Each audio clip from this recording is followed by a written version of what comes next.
주짓수 월드 챔피언십. 번지의 상대는 현재는 여러 세계적인 대회에서 입상을 한 주짓수계의 거물이지만 대회가 펼쳐진 2010년 당시에는 블랙벨트를 받은 지 얼마 되지 않아 신성으로 평가받던 조나단 토레스야. 심판의 수신호와 함께 경기 시작. 잠깐의 신경전 후에 번지가 먼저 가드로 내려갔어. 번지가 클로즈 가드를 잠궜지만 상대가 번지의 가랭이 사이에 무릎을 찔러 넣으며 클로즈 가드를 풀어냈지. 번지는 레그락을 만들기 위해서 왼쪽 발목을 상대의 골반에 대주고 있는 모습이야. 이렇게 발목을 상대의 골반에 대줌으로써 다리를 당겨서 레그락을 엮으려고 할 때 골반이 같이 딸려 나오지 않게 할 수 있지. 이건 UFC에서 번지가 레그락을 엮는 모습을 보면 알 수 있는데, 언더훅 그립을 파서 상대의 다리를 당겨주고 왼다리로 상대의 골반을 밀어서 고정시켜준 후에 반대 다리를 상대의 무릎 뒤쪽에 대주면서 다리를 엮었었지. 이때 번지의 첫 번째 레그락 시도. 그러나 상대가 다리를 무겁게 깔며 번지가 레그락을 만드는 것을 방어해냈어. 그러자 번지는 손목킥 그립을 반대손으로 옮긴 후에 다시 한번 레그락을 시도했고, 이번에도 상대는 똑같이 다리를 무겁게 깔며 레그락을 방어하려고 하였지만 이번에는 아까 반대손으로 옮겨둔 손목킥 그립으로 오모플라타를 시도. 상대는 오모플라타를 방어하기 위해 어쩔 수 없이 중심이 높아질 수밖에 없었고, 번지는 상대의 높아진 중심을 이용하여 다리를 당겨와서 오른다리를 상대의 무릎 뒤쪽에 대주며 다리를 엮어서 레그락을 완성시켰지. 그러나 이때 번지의 왼다리가 노출되었고 상대가 토홀드를 시도. 이에 질세라 번지도 상대의 다리에 같이 토홀드를 걸었지. 그러나 서로의 다리가 이미 펴진 상태라 서로 토홀드로 탭을 받아내기가 녹록지 않은 상황이야. 결국 번지가 먼저 토홀드를 포기하고 상대의 다리를 잡고 일어나며 스윕을 시도하였지만 눈치를 챈 상대가 중심을 잡으며 같이 일어나 버렸어. 오히려 상대가 안목을 내준 번지의 등을 잡으려고 하였고, 번지가 상대의 움직임을 잘 쫓아돌면서 방어하였지. 또다시 번지가 가드. 상대인 조나단이 탑 포지션이 되었어. 이때 상대가 번지의 오른다리를 눌러주며 번지의 오른쪽으로 가드 패스를 시도하였고, 이를 번지가 무릎을 집어넣고 팔로 프레임을 만들어서 상대의 진입을 차단하자 이번에는 방향을 틀어서 번지의 왼쪽으로 가드 패스를 시도하였지.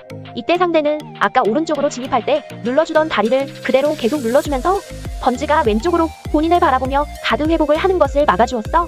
그러자 번지는 상대를 바라보며 가드를 회복하는 것을 포기하고 자신의 등을 내주며 도망가는 판단을 내렸지. 그러나 등을 내주고 도망가는 것은 100을 내줄 수 있는 엄청난 리스크가 있어.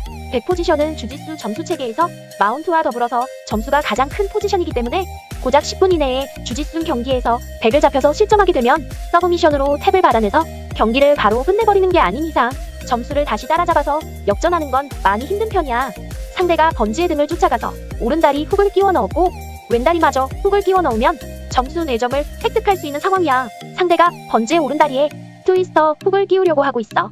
IBJJF 주짓수 정식 룰에서는 트위스터가 반칙이기 때문에 트위스터를 걸기 위해서 거는 게 아니라 100 포지션을 잡기 위한 용도로 사용하는 편이야. 트위스터 훅을 건 후 상대의 몸을 반대편으로 보내서 훅을 끼우며 100 포지션을 점유. 트위스터 훅을 건 후 상대의 몸을 반대편으로 보내서 훅을 끼우며 100 포지션을 점유. 이처럼 트위스터 훅은 걸리는 순간 100을 잡힐 확률이 엄청 높아지는 강력한 그립이야. 그러나 번지는 트위스터 훅이 걸리기 전에 다리를 엮은 후 상대의 다리를 당겨와서 레그락을 완성시켰지. 그 후 번지는 이발을 시도하는데 상대가 다리의 각도를 돌리며 방어하였어. 응, 안 돼. 나는 상대의 손짓. 결국 번지는 이발을 포기하고 상대의 다리를 인사이드로 옮기며 50대 50 자세를 만들어냈지. 기본적으로 50대 50 자세에서 상대를 스윕하는 방법은 상대의 반대다리 베이스가 있는 안쪽이 아니라 상대의 다리 베이스가 없는 바깥쪽 방향으로 스윕하는 거야. 그래서 번지는 상대의 다리를 언더훅 그립으로 잡은 후에 오른쪽 다리를 스윙하며 일어나려고 하였지만 상대가 왼손으로 땅을 짚고 왼다리에 무게를 실으면서 저지하였지. 이번에는 상대의 왼손까지 잡아서 땅을 못 짚게 한 후 다시 스윕을 시도하여 상대를 거의 넘기기까지 하였으나 결국 본인이 일어나지는 못해서 스윕에 실패하였어. 그래서 번지는 언더훅 그립으로 상대를 넘기는 것을 포기하고 이번에는 다리 그립을 놓고 완전히 바깥쪽을 바라보며 일어나려고 해. 바깥쪽을 바라보기 위해서 잡혀있는 손을 뜯어내고 일어나는 것을 시도. 그러나 상대가 번지가 바라본 방향의 반대 방향을 바라보며 번지가 일어나는 것을 저지하였지. 이때 상대가 다리를 아웃사이드로 옮기며 패스를 시도하였어.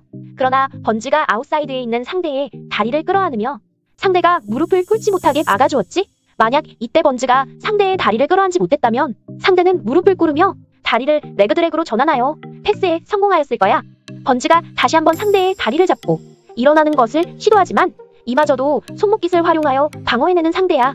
더 이상 할 게 없다고 느낀 번지가 못해먹겠다는 손짓까지 하였어.